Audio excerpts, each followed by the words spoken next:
The paper is still warm from the printer when she hands it to you, 3 numbers on it. You have seen numbers like these before, 118/76. The bottom says normal range. And somewhere between that word and the look on the nurse's face when she takes the cuff off your arm, you feel something you cannot quite name. Not worry, not relief, something in between. Like a door that closed too quietly. That number, 118/76, gets printed on a slip, tucked into your chart, and forgotten by the time the doctor walks in.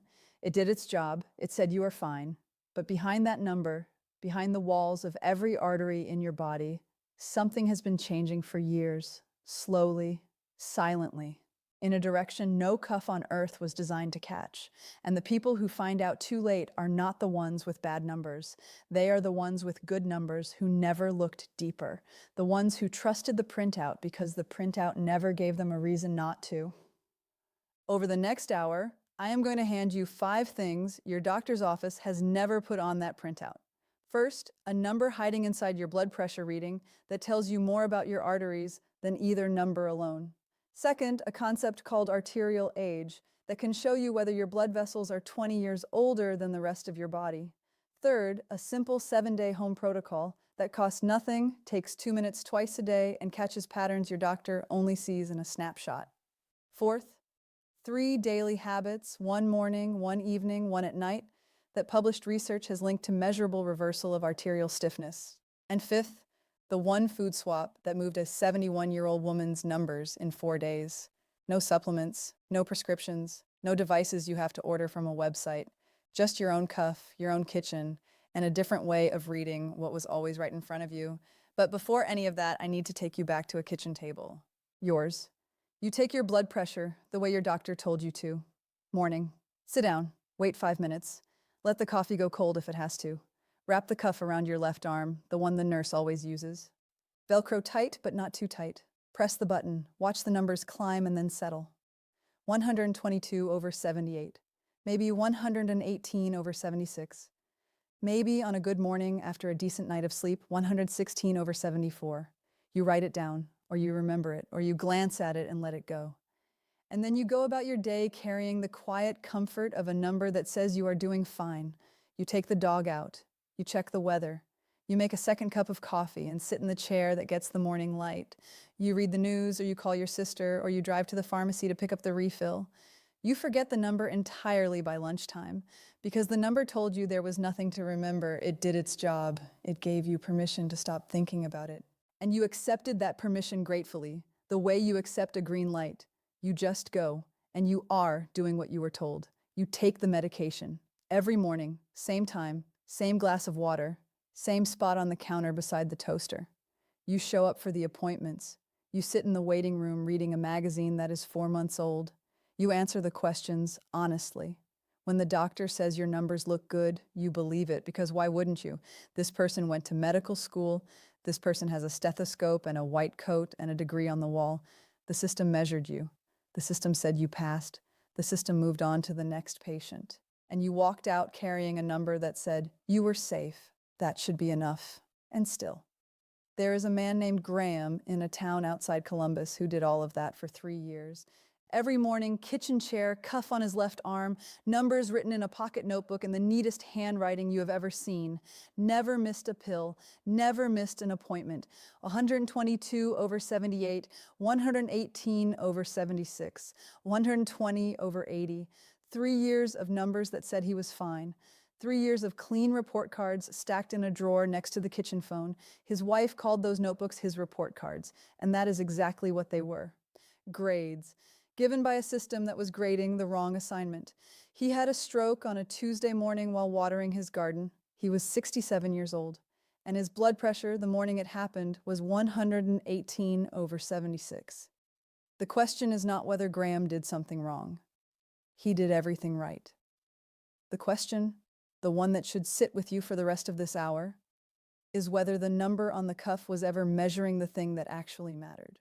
Whether the grade on the report card had anything to do with what was happening behind the walls. That is what this hour answers. Not with fear, not with another pill, not with a lecture about salt or a list of foods to avoid, with a different set of eyes. The kind of eyes that look at the cuff reading and see what nobody told you to look for. The kind of eyes that turn two numbers into three and turn a snapshot into a story. By the end, you will not look at that morning reading the same way. You will look at it the way a person looks at a house inspector's report after they have learned what the inspector never checks. And you will know for the first time what the inspector missed. There are three kinds of people watching this right now. I want to name them because I want you to know I am talking to you specifically, not to the internet, not to a crowd, to you sitting wherever you are sitting right now. The first is the person whose numbers have always been fine. 120/80, give or take. You have never been flagged. You have never been pulled aside. Your doctor is pleased. You are pleased. But there is a quiet voice, maybe since a friend had a heart event or a sibling had a scare, that keeps asking, what if fine is not enough? What if the number is telling you the easy answer and skipping the hard one? You have never said this out loud to anyone, but you have thought it at 2 a.m. more than once, and the fact that you are still watching tells me the voice has not gone away. The second is the person on medication. One pill, maybe two, maybe three. The orange bottles are lined up on the kitchen counter or in the cabinet above the sink. Your numbers came down after you started. You did what was asked. But every refill, every new side effect that shows up 3 months in, every 6-month checkup where the conversation lasts 4 minutes and the doctor's already reaching for the door handle, you wonder the same thing. Are the pills fixing the problem, or are they just fixing the number? Is the engine running better, or is someone just putting tape over the warning light? You want to ask. You do not want to seem difficult. So you refill the prescription and you hope that managed and fixed are the same word. They are not. And somewhere inside you, you already know that. The third is the person who has already had a scare, a TIA, a funny feeling in your arm that lasted 40 seconds and then vanished like it never happened, an irregular scan, a late-night trip to the ER that turned out to be nothing or turned out to be something small that the doctor said not to worry about, but you have not stopped worrying about since. You are watching this because you decided, maybe today, maybe at 3 a.m. last Thursday, that you are not going to wait for the next scare. You are going to understand what is happening before it happens again. All three of you are sitting in the same chair right now. Different histories, different pill bottles, different scares. But the reason you are here is the same. The number on the cuff told each of you a story, and the story left out the most important chapter. Your daughter says, "Dad, your blood pressure is fine, right?" And instead of saying yes and changing the subject, you say something she has never heard you say. You say, "My cuff number is fine, but I have been tracking something else." She puts the coffee down. She looks at you the way she looked at you when she was 12 and you explained something about the world that she did not know yet. She asks what you mean, and for the next 10 minutes you become the person at the table who knows something the rest of the family does not.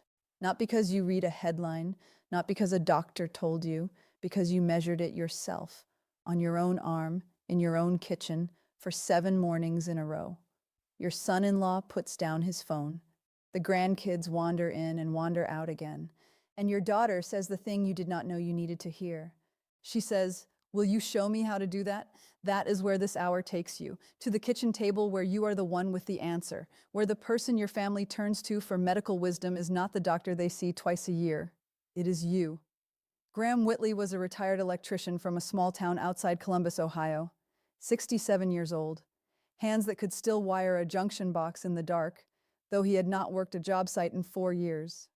He kept a small spiral notebook in his shirt pocket, the kind you buy in a 3-pack at the drugstore for $1.90, and every morning after his first cup of coffee, he would sit in the kitchen chair closest to the window, wrap the cuff around his left arm, and write the numbers down in neat handwriting that had not changed since trade school.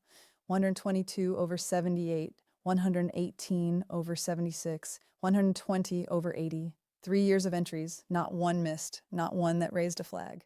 Graham's doctor, a man he had seen for 11 years, told him twice a year that everything looked great. His wife, Linda, kept the filled notebooks in a drawer next to the kitchen phone. She called them his report cards. Graham would roll his eyes at that, but he smiled when she said it. This is where most people predict what happens next. They assume Graham must have cheated, skipped a pill, had one too many beers at a cookout, forgot his medication on a trip, did something wrong that explains what came later, because that is the story the system tells. If the number was good and something bad happened, the patient must have made a mistake somewhere. He did not. On a Tuesday in April, Graham walked out the back door at 7:15 in the morning.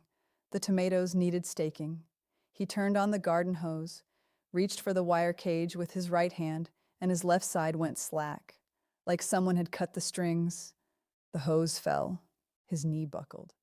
Linda found him sitting in the wet grass 12 minutes later, trying to say her name with a mouth that would not cooperate. Graham survived. He spent 11 days in the hospital and 6 weeks in a rehabilitation center, 40 minutes from the house. Linda drove there every morning and stayed until the nurses told her visiting hours were over. His left hand never wired anything again. The fine motor control, the thing that made him who he was for 40 years, the thing that let him strip a wire by feel in a junction box he could not see, was gone. He switched to Velcro shoes because laces were no longer a one-person job. He stopped gardening, not because the doctor told him to, because every time he looked at the hose coiled by the back door, his chest tightened and his wife's face changed. Linda kept the notebooks. She could not bring herself to throw them away. 3 years of perfect numbers in her husband's handwriting, every one of them a small lie the system told both of them. Here is what the neurologist found when they pulled his records. Graham's blood pressure, every reading for 3 years was textbook, not a single number outside the normal range, not a single red flag. If you looked at the printout and nothing else, Graham was the healthiest patient in the practice. But there was a number sitting inside every one of those readings that nobody ever looked at. Not Graham, not his doctor, not the machine. It is called pulse pressure, and it is the simplest calculation in medicine. Take the top number, subtract the bottom number. That is it. That is your pulse pressure. For Graham, 122 minus 78 is 44. That is fine.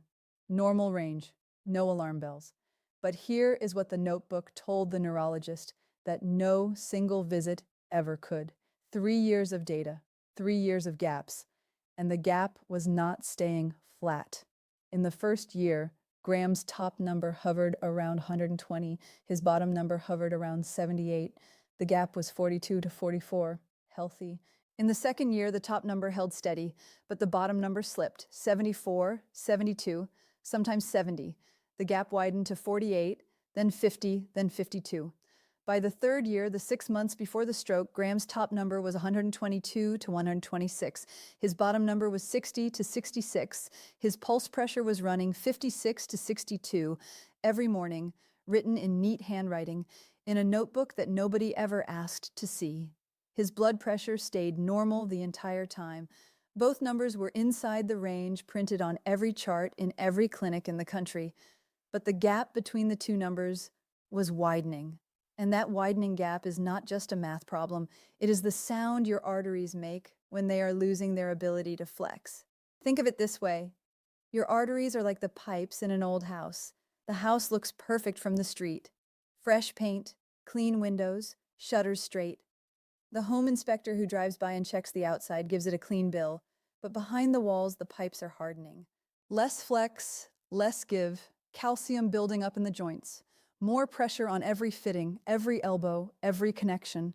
The paint looks fine, the pipes do not. And here is the thing about old pipes. They do not announce themselves. They do not rattle or leak until the day they do. A pipe that has been losing flex for 3 years does not send a warning letter.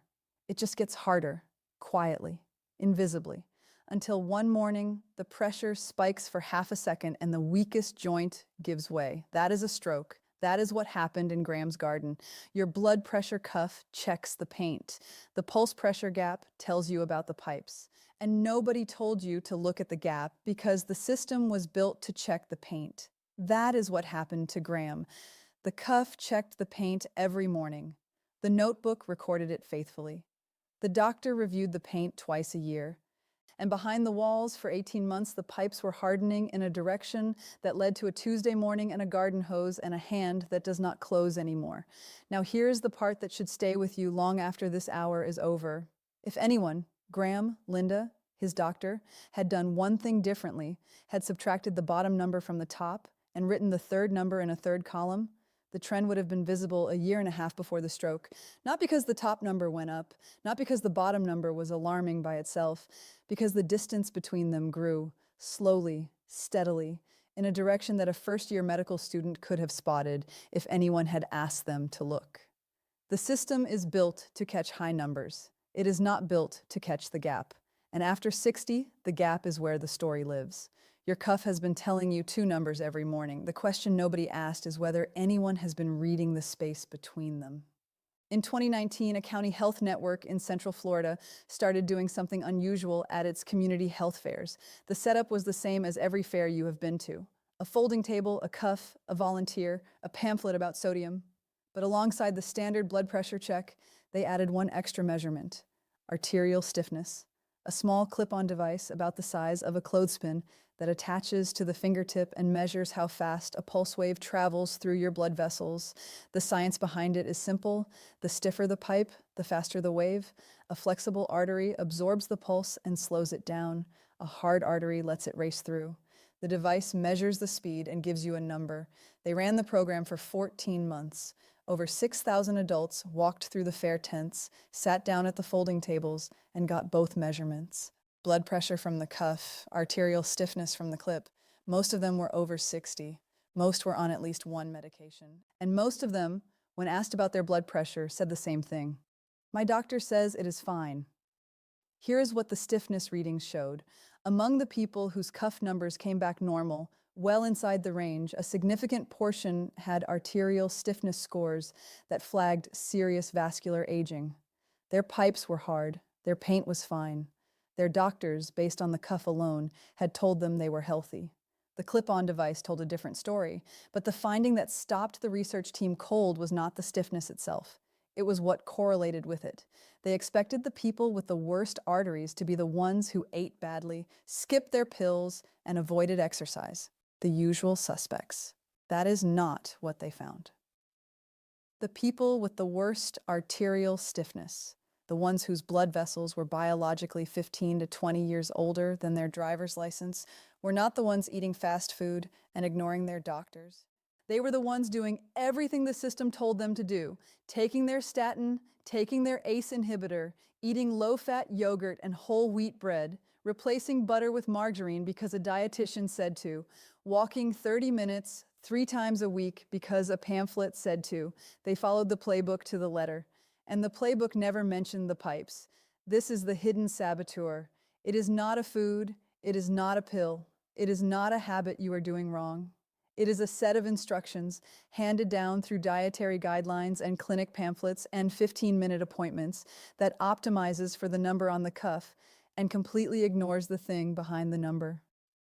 The standard dietary advice that has been given to adults over 60 for the past 25 years was designed to lower blood pressure readings.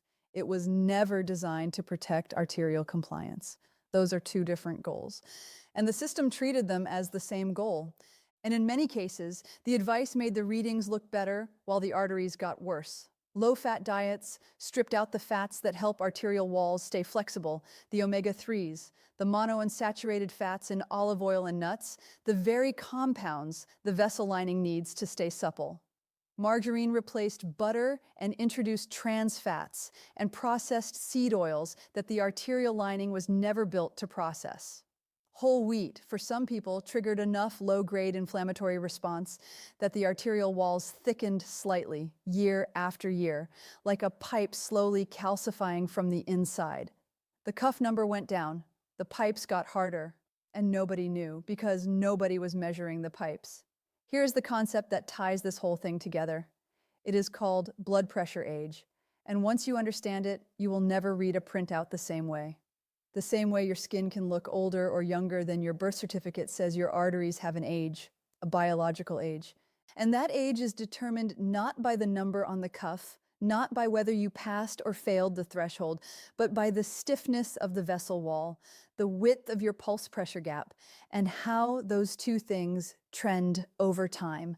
A 65-year-old with a cuff reading of 120/80 and a pulse pressure of 40 might have arteries that behave like a 50-year-old's, flexible, responsive, absorbing each heartbeat the way they were designed to. A 65-year-old with the exact same cuff reading and a pulse pressure of 64 might have arteries that behave like an 85-year-old's. Stiff, rigid, passing every pulse wave straight through like a hammer hitting concrete. Same printout, same normal. Two completely different futures. And the difference between those two people is not genetics. It is not luck. It is what was happening behind the walls while the inspector kept checking the paint. One set of pipes was being maintained, the other was being ignored. And both owners were told at every appointment that everything looked fine. The Florida team published their findings. The paper circulated in research journals and at cardiology conferences. Researchers cited it. Editorials praised it. And it changed exactly nothing about the way your doctor's office measures your blood pressure on your next visit. The cuff is still there. The gap is still ignored. The paint is still the only thing being checked. But there is a reason the system works this way, and it does not start with your doctor. It starts with a committee in a room you were never invited into, in a year you may not remember. This was the document that every doctor in every clinic in every state used to decide who was healthy and who was not. It was printed, distributed, coded into electronic health records, and taught to a generation of physicians. And the line it drew was a single number, 140/90. Below it, you were fine. Above it, you got treated. That was the system. That line changed later. In 2017, it moved down to 130/80. The debate about where it belongs is still going on in conference rooms and journal editorials. But the structure of the line, a single cutoff applied to everyone, a pass-fail threshold that treats a 35-year-old runner and a 72-year-old retired teacher as the same kind of body, has not changed since 2003. And it is the structure, not the number, that created the blind spot. Because the committee measured pressure.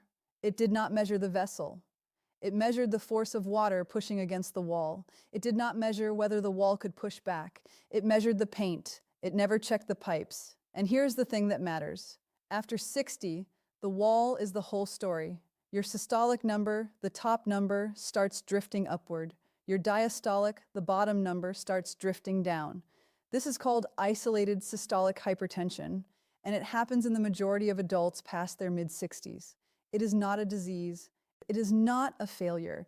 It is the signature of arteries that are losing elasticity, losing the ability to stretch when the heart pumps and recoil when the heart rests. The way a new rubber band stretches and snaps back, and an old one just stretches. This means that after 60, the two numbers on your cuff are not moving together anymore. They are moving apart. And the distance between them, the pulse pressure, is growing, not because something went wrong, because the vessel wall is aging, and a threshold that treats your blood pressure as a single pass-fail test cannot see a gap that is widening inside a number that still looks normal. The committee knew this. The research was clear by the mid-1990s. Pulse pressure had been linked to cardiovascular events in at least 4 major population studies. Arterial stiffness was measurable with existing technology. It was trackable over time. It was more predictive of stroke and heart attack in adults over 60 than either the top or bottom number alone. The science was sitting on the table, and the committee made a decision. They left it out. Not because the science was weak, because the system was not built for it. Primary care visits are 15 minutes. In many practices, they are 12. Cuff readings take 90 seconds. Pulse wave velocity testing requires equipment that most clinics do not own, training that most nurses have not received, and billing codes that most insurance companies do not reimburse. And the threshold model, a single line, above or below, pass or fail, is simple enough to train into any electronic health record in the country. So the committee chose the version that fit, the version that could be printed on a wallet card, the version that a nurse could apply in 90 seconds and a doctor could confirm in 2. Above the line, treat. Below the line, reassure. Send the patient home. Next appointment in 6 months. The rulebook said, measure the pressure. The rulebook did not say, measure the pipes. And every doctor who follows the rulebook, which is nearly all of them, because following the rulebook is what their malpractice insurance, their hospital system, and their continuing education require, checks exactly what the rulebook tells them to check. Not more, not less. The system does not reward curiosity, it rewards compliance. I need to be clear about something here. Your doctor is not the problem. I want you to hear that and believe it. Your doctor is doing exactly what the system trained them to do, in the time the system gives them to do it, with the tools the system put in their hands. The cardiologist who saw Graham twice a year did not miss a warning sign. The warning sign was never on the list of things to look for. The internist who told Doreen her numbers were fine was not lazy. The gap between the numbers was not on the printout. You cannot read a page that was never written. The failure is not at the bedside. The failure is at the committee table. The people who wrote the rules in 2003 optimized for what was easy to measure at scale, in a system built for volume, not for the kind of slow-moving, patient-specific, trend-based detection that arterial stiffness requires. They optimized for the paint, and the pipes were left to fend for themselves. That is what you are sitting inside right now. A system that wraps a cuff around your arm, tells you that you passed, and sends you home. While the vessel underneath, the living, aging, stiffening tube that actually predicts whether you are headed toward a stroke or a heart attack or a slow decline in kidney function, goes unchecked year after year, appointment after appointment, printout after printout. The good news, and there is good news, is that the thing the system does not measure is the thing you can measure yourself, at home, with the cuff you already own, starting tomorrow morning. Doreen Calloway was 71 years old, a retired dental hygienist from Tucson, Arizona. She had taken lisinopril for 9 years. Her numbers were steady, her doctor was satisfied, and every evening after the 10 o'clock news and before bed, she made herself 2 slices of toast with margarine and a cup of decaf. It was the ritual that closed the day, the quiet hour between the news and sleep. 9 years of it. Doreen had never heard the phrase pulse pressure. She had never been told to subtract her bottom number from her top number. She did not know what arterial stiffness was, or that a clip-on device existed that could measure it. She knew her blood pressure was managed. She knew her pills were working. She knew the doctor said she was fine. Then her daughter sent her a link, one of those articles you see on a health website. Doreen almost did not read it, but the headline mentioned a number she recognized, and the article described a simple tracking method: morning and evening, cuff on. Numbers down, and then one extra step, subtract the bottom from the top and write the gap in a third column. Doreen figured it could not hurt. She already took her blood pressure every morning. Adding one subtraction and a third column on the notepad was less than 10 seconds of extra work. Her first week of readings looked like this: morning pulse pressure, 62, 66, 64, 68, 60, 64, 66. Evening pulse pressure, 58, 62, 60, 64, 56, 58, 62. Her blood pressure was normal every single day. Both numbers inside the range. The doctor would have nodded at every entry, but her gap was running in the mid-60s every morning. For someone her age, anything consistently above 55 in the morning is a pipe that is losing flex. Doreen's pipes were 15 years older than Doreen. Doreen did not panic. She did not call her doctor. She did not change her medication. She did not buy a supplement from an ad. She did not do anything dramatic. She changed one thing. She replaced the evening toast and margarine with a small bowl of oats, a handful of walnuts, and half a banana.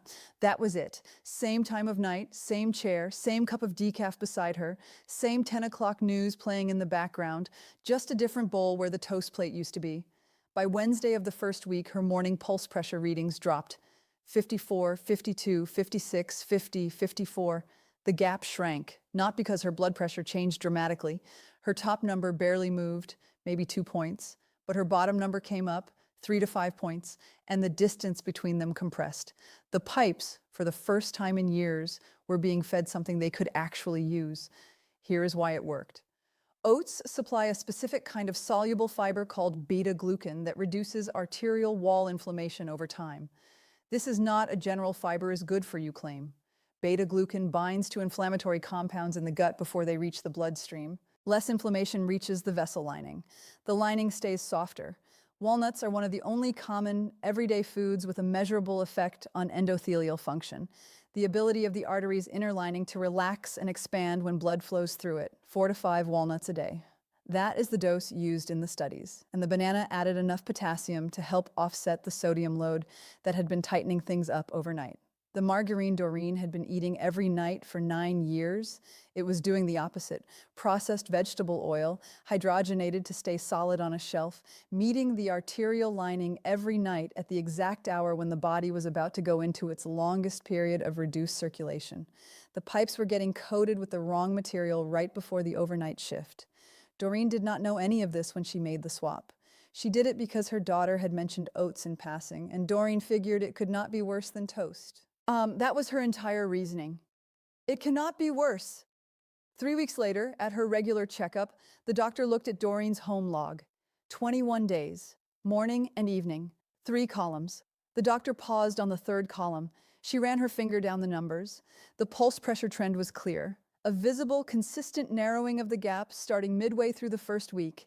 She had never seen a patient bring that in before. The doctor asked what Doreen had changed. Doreen said, "I stopped eating toast before bed." The doctor blinked, looked at the numbers again, and said, "Keep doing that. Here is what you should take from Doreen. The change was not dramatic. It was not expensive. It did not require willpower or discipline or a new identity.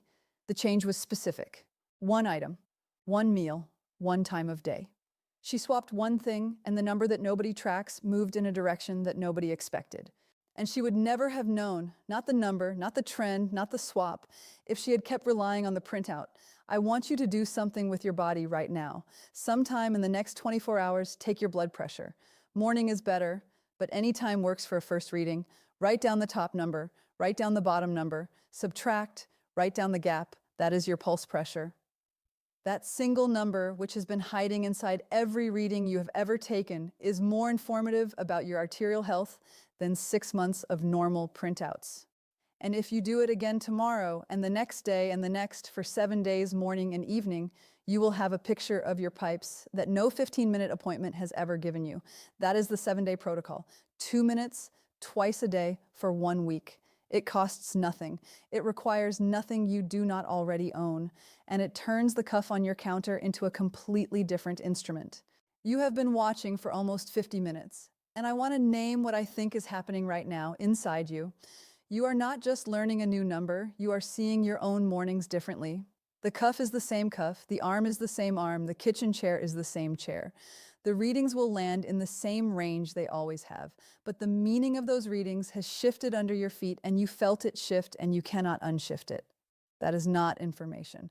That is a change in who you are inside the doctor's office, inside the kitchen, inside the conversation with your daughter.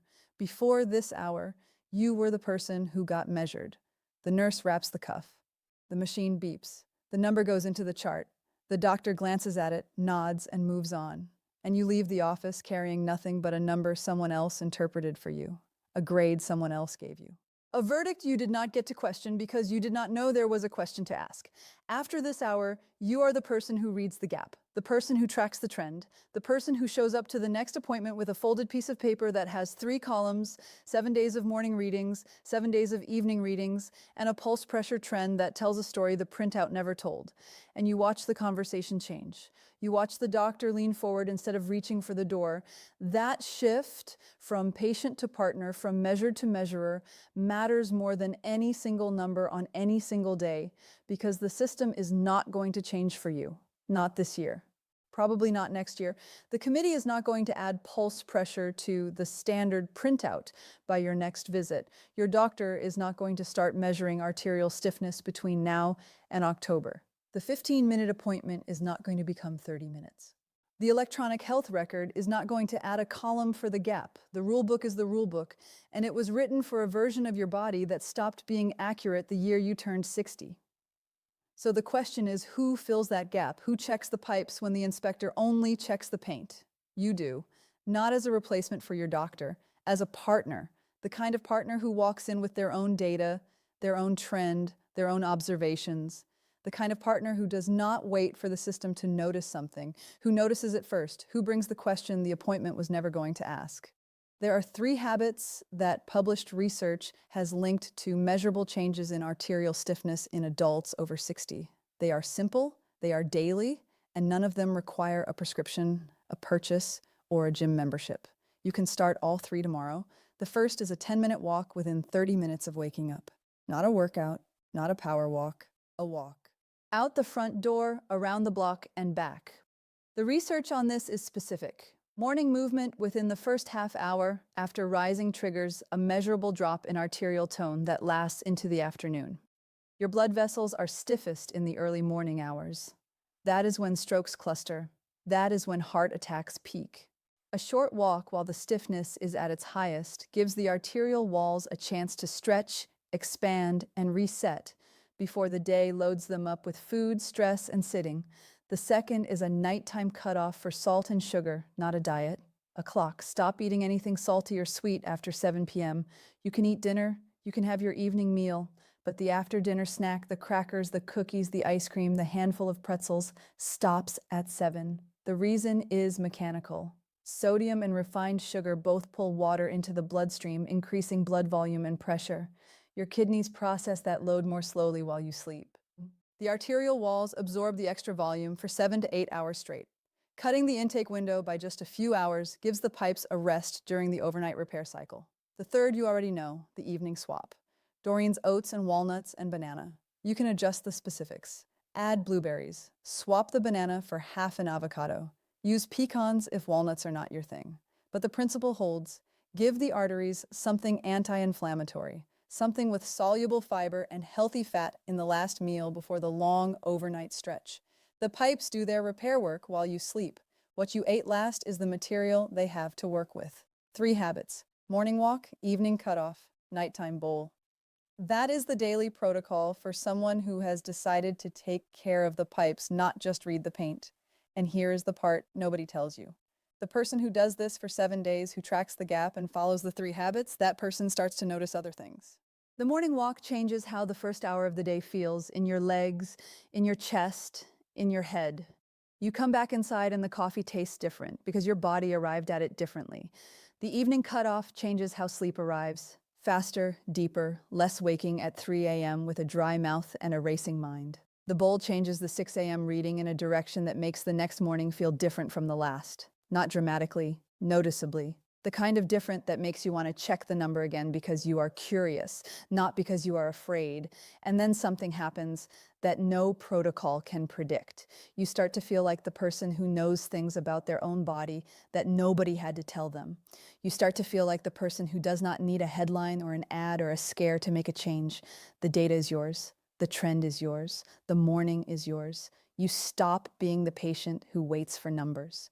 You become the person who knows what the numbers mean, and that is a change that does not reverse. Right now, you are thinking something, maybe several things at once. Let me get to the ones that matter most, the way a friend would at the kitchen table. My blood pressure has been normal for years. Should I really be worried? This is not about worry. Worry changes nothing. This is about looking at a second number that was always sitting inside your reading. Your cuff already gives you both pieces. You just subtract. If the gap between your top and bottom number is consistently under 50, your pipes are likely in good shape and you can track with confidence. If it is consistently above 55, especially in the morning, that is worth tracking for a week and worth a conversation with your doctor at the next visit. You are not adding anxiety to your morning. You are adding a measurement that was always there. Should I stop taking my blood pressure medication?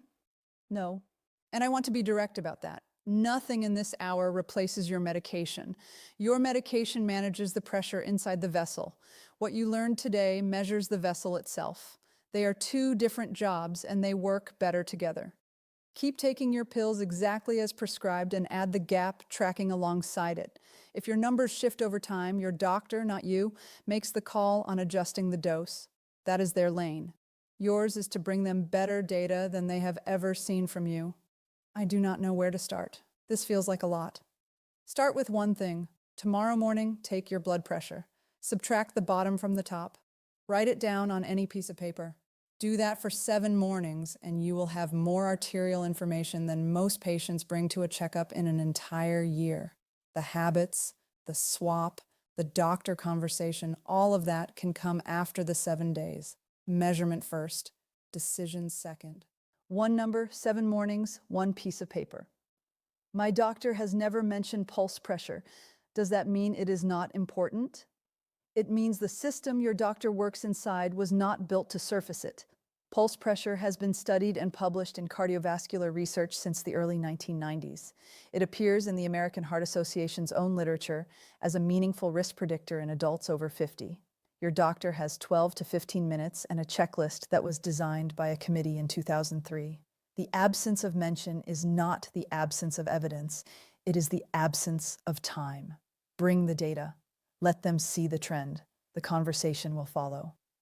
Is the oats and walnut swap actually going to work for me? It worked for Doreen because it addressed 3 specific mechanisms: arterial inflammation, endothelial function, and overnight sodium load. If those 3 things are happening in your body, and after 60 the odds are high that at least 2 of them are, the swap has a real biological pathway behind it. Do not take my word for it. Try it for 1 week alongside the 7-day tracking. Your gap number will tell you more than any prediction I could make. The cuff does not lie. Let it answer. What if my pulse pressure is already high?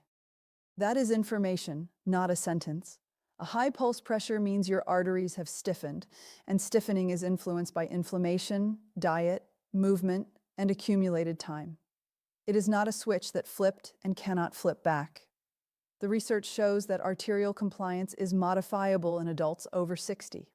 Track the number for 7 days to get your baseline. Start the morning walk, try the evening swap, recheck after 2 weeks. If the trend moves even a few points in the right direction, your pipes are responding to what you are giving them. Bring the 2-week log to your doctor and let the data open the conversation.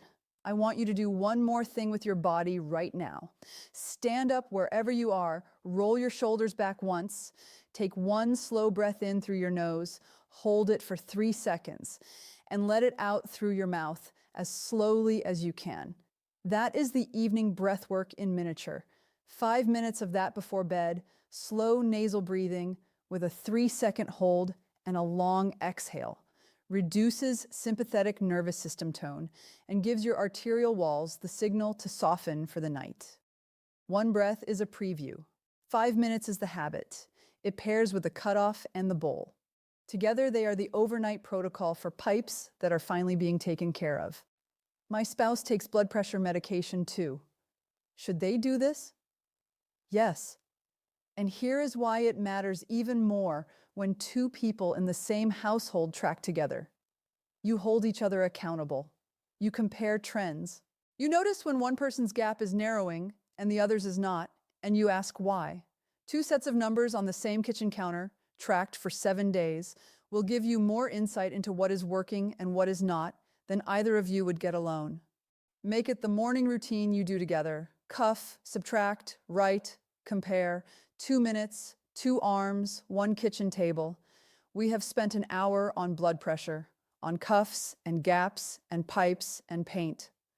But I want to tell you what this hour was actually about. Because it was not just about blood pressure. The pattern you just learned, where the standard number says fine, but the deeper measurement says look closer, does not stop at your arteries. It shows up everywhere the medical system meets a body over 60. It is the same pattern in kidney function. Your basic metabolic panel comes back with a creatinine level in the normal range. The printout says fine. But the estimated GFR, the number that tells you how well your kidneys are actually filtering waste, can be declining for years before creatinine catches up. The paint says pass, the pipes say pay attention. It is the same pattern in blood sugar. Your fasting glucose is 99. 1 point under the threshold, normal.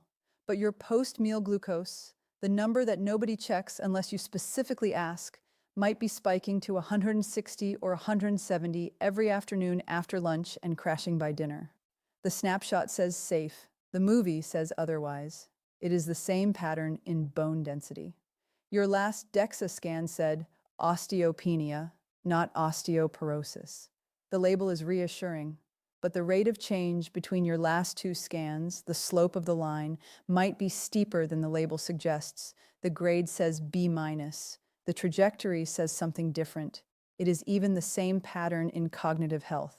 Your annual wellness visit includes a brief screening. You remember the 3 words. You draw the clock correctly. You pass, but the speed at which you process new information, the thing that would show up on a detailed neurocognitive test, might be slowing at a rate the screening was never designed to detect. The pass-fail says fine. The trend says pay attention. This is what the system does. Everywhere for everything after 60, it checks one number. It compares that number to a threshold that was set for all ages, all bodies, all histories, and it tells you that you passed or you failed. But the number that actually predicts what happens next, the gap, the trend, the rate of change, the second measurement the system was never designed to take, that number goes unchecked. And the reason it goes unchecked is always the same. Not because the science does not exist, because the system was built for speed, for volume, for pass-fail simplicity. The 15-minute appointment, the single threshold, the printout that fits on half a page.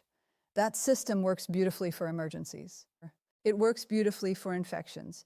It was never built for the slow, quiet, trending changes that define health after 60. For those, you need someone who looks at the same number every morning and notices when it drifts. You need someone who tracks the gap. You now know how to be that person, not just for blood pressure. For everything. The skill you built today, the habit of looking at a number and asking, what is the thing this number is not measuring, transfers to every lab result, every scan report, every 4-minute appointment you will have for the rest of your life. It is a skill that does not expire. It does not need a refill. It does not require a follow-up appointment to maintain. Once you learn to check the pipes, you never go back to trusting the paint. That is worth more than any single number on any single piece of paper. The landing. Tomorrow morning is going to feel the same as this morning. The kitchen, the chair, the cuff on the counter. The numbers climbing and settling the way they always do. But something will be different, and you will feel it the moment the screen settles on a number.